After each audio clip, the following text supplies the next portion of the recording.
First You Think is a not-for-profit ministry of the First Unitarian Church of Des Moines. Support us at ucdsm.org today.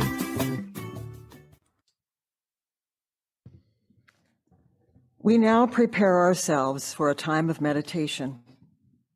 In our congregation, these are usually a few minutes of quiet contemplation, but today we want to take you on a mental and emotional journey.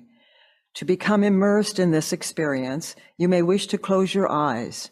Though you will hear many voices, the only thing to see is what your own mind imagines. We will begin and end the meditation with a bell.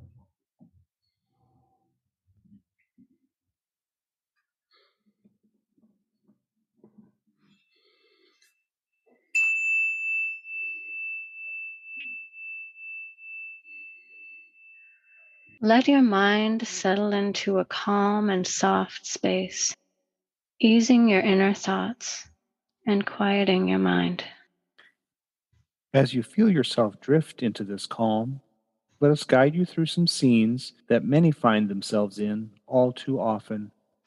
Allow your mind to permit perspectives outside of yourself and outside of your norms. You have pulled into a parking space at the mall. Getting out, let your mind fill in the blanks. Who would be with you? Are you alone?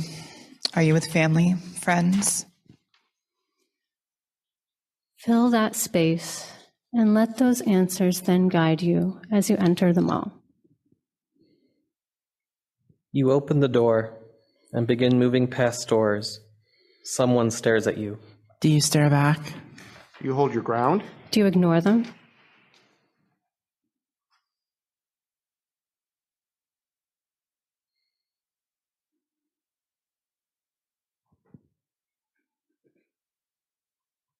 That moment passes as you go into a clothing store.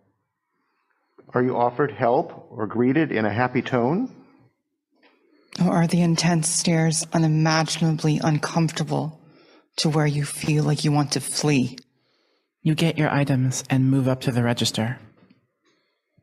Without skipping a beat, the employee asks you if you found everything you needed today. Sir? Ma'am? I'm sorry, are you a... Male. Female? Neither.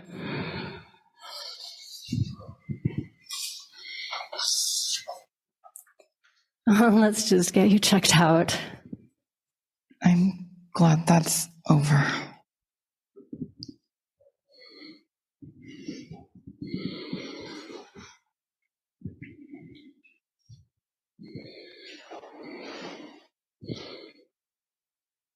Shopping has left you needing to use the restroom. As you arrive in the area, you must choose. Men? Women? Neither. Maybe it's better off if I just hold it and just go home.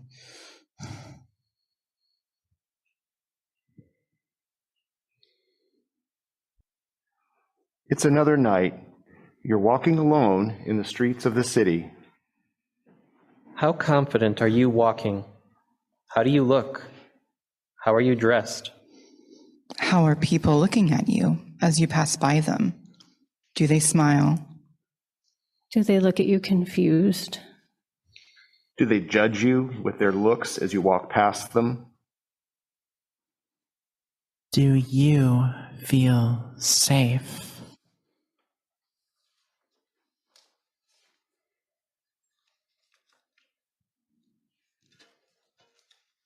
Fill in the place you'd go in the city. Is it a restaurant? An art show or event? A club or a bar? When you get there, do you walk right in without any questions asked? As you move into the scene, do you feel like you belong? How long do you stay? How long can you stay? After 5 minutes, do you even want to stay?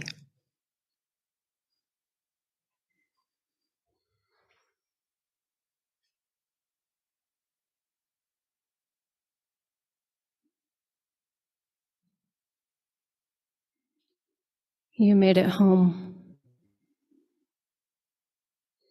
Is home a safe place? Is it easy to get home? Do you have someone, a family or friend to go home to?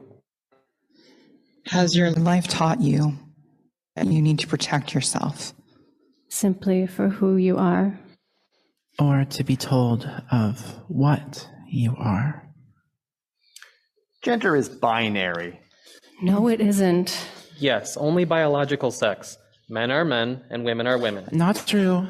Well, actually, there's it's this, simple there's biology. this gender, It's not sex, that simple. distinction You have to thing, consider the other whole things that, spectrum of It gender. erases intersex You can't tell folks. me who I am. Actually, No, it's just ridiculous. The whole spectrum of It gender. erases intersex folks. Stop it! Stop it!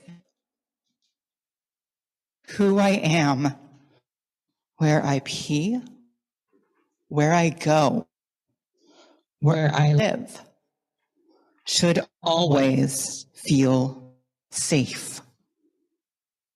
But it doesn't. Because a doctor told me, because society decided that what's between my legs defines everything that I am. It doesn't. I am that I am.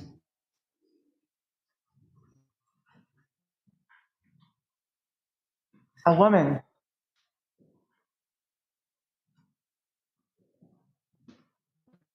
A man. Could you tell who is who? And now, how much does that matter? Our eyes, your mind, together, not separate. We are transgender.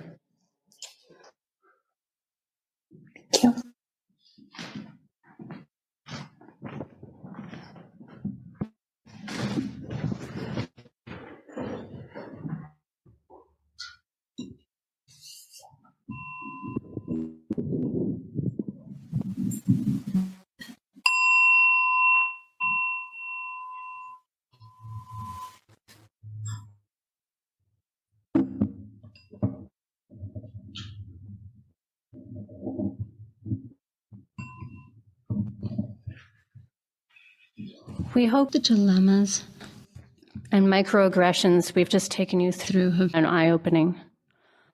Tragically, cisgender reactions to transgender people are often driven by unfounded fear of qualities that are perceived as other, sometimes even resulting in transphobic violence. This is amplified by the intersection of transphobia with racism, classism, and misogyny. Each year, the transgender, non-binary, and gender non-conforming community loses dozens of lives in this country and hundreds around the world. And the vast majority, even in the United States, are trans women of color. After the service in the gathering area, we will have a laptop available where you can view a slideshow of these precious lives if you choose. And as we strive to grow ethically and spiritually, love justly, serve justly, and love radically, we can and we must do so much more to support and lift up trans voices within and beyond our beloved community.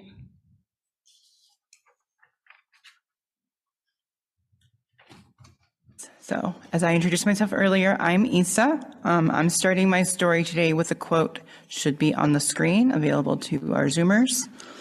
Found it recently. It's credited to Tanya Markle.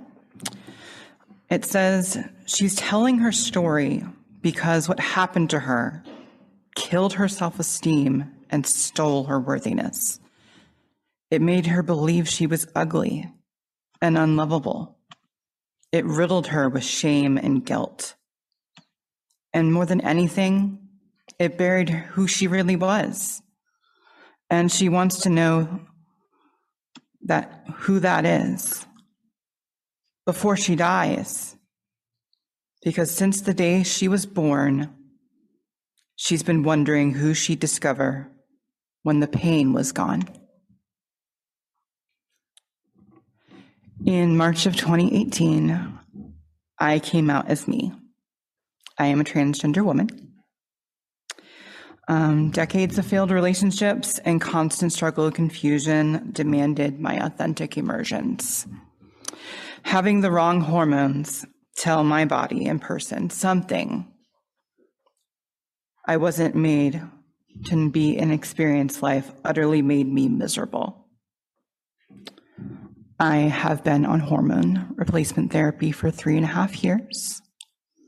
And I can tell you that in May of 2018, that first day on the 14th, the day after, it was like ending terror of anxiety that had wreaked havoc on my existence for all that time.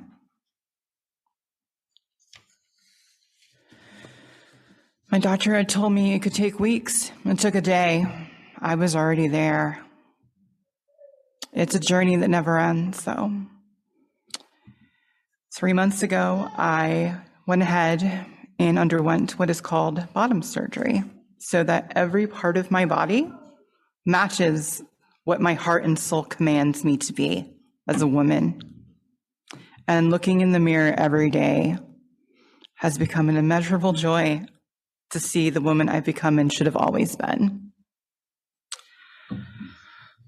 But like you experienced during the meditation, there are things that people find to be normal that I have to think about differently. And for me, that looks like driving home from Iowa City about 3 weeks ago and feeling hungry and watching the signs on Interstate 80 as I continue to go west back towards Des Moines and skipping anything that says country or diner or anything that would be considered a normal locally embraced establishment, because I'd be afraid for my life of what those people may do to me because I'm alone. It means I walk down the street with somebody because I don't want anything to happen to me. And I speak to you also from a place of privilege as someone who is white, where persons of color don't even have those freedoms to walk down and experience that. It means, as a licensed massage therapist, my makeup has to be exactly on point because I'm terrified that you might be able to tell something is off from looking at me if it isn't.